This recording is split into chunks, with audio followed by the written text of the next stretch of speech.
সব ভেঙে শেষ করে ফেলছে উত্তরাতে একদম। আমরা এখন আছি উত্তরা স্কোয়ারে।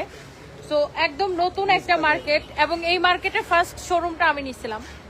এবং দেখেন ভেঙে কি করছে অবস্থাটা। এগুলা সব হচ্ছে আপনার মানে সন্ত্রাসী কর্মকাণ্ড। বাট আমরা আসলে মানে খুবই দুঃখজনক যে ব্যবসায়ীদেরকে এখানে আপনার শত শত ব্যবসায়ীদের স্বপ্ন সবকিছু শেষ করে ফেলছে। দেখেন কি অবস্থা, ভেঙে একদম শেষ করে ফেলছে। লুটপাট, ভাঙচুর, দোকানপাট ভেঙে সবকিছু জিনিসপত্র নিয়ে গেছে। সো এখানে এটা ইচ্ছাকৃতভাবে একটা মব তৈরি করে পুরো মার্কেটটাকে ভেঙে ফেলছে।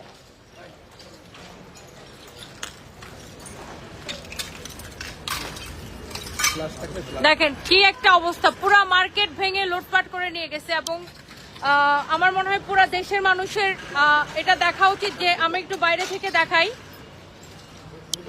থেকে দেখাই যে নামটা ভেঙে ফেলছে, যেটা একটু দেখাও। ইয়ে করো, তুমি ক্যামেরাটা নিয়ে যাও।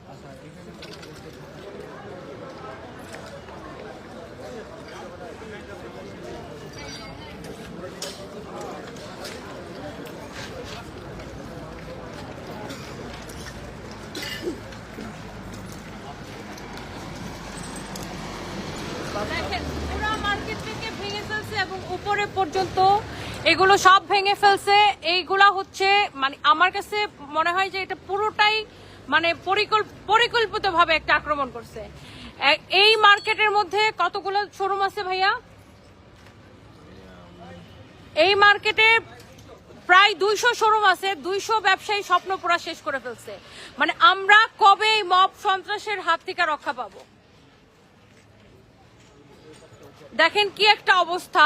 এইখানে একটা ভুয়া তথ্য ছড়াইছে যে একজনকে মেরে ফেলা হয়েছে, এরকম একটা ভুয়া তথ্য ছড়াইছে। বাট যাকে মেরে ফেলা হয়েছে, তথ্যটা ছড়াইছে, সে নিজের পায়ে হেঁটে গেছে। সিসিটিভি ফুটেজ আছে, সিসিটিভি ফুটেজও উত্তরা স্কোয়ারের পেজের মধ্যে আপলোড করা হয়েছে।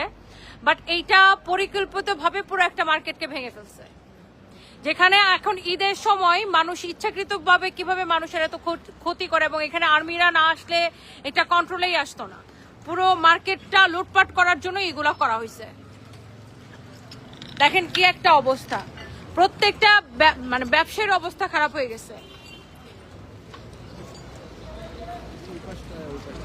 24-এ যেরকম মব করছিল ওই যে 5ই আগস্টের পরে যেরকম আমরা দেখছি বিভিন্ন জায়গায় মব করে বিভিন্ন দোকানপাট লুটপাট করছে, সেম কিন্তু এখন এখানে মানে এখানে সেম কাজটা করছে। দেখেন এখানে 2বার আগুন লাগাইছে, মার্কেট ভেঙে একাকার করে ফেলছে। সো একটা সুন্দর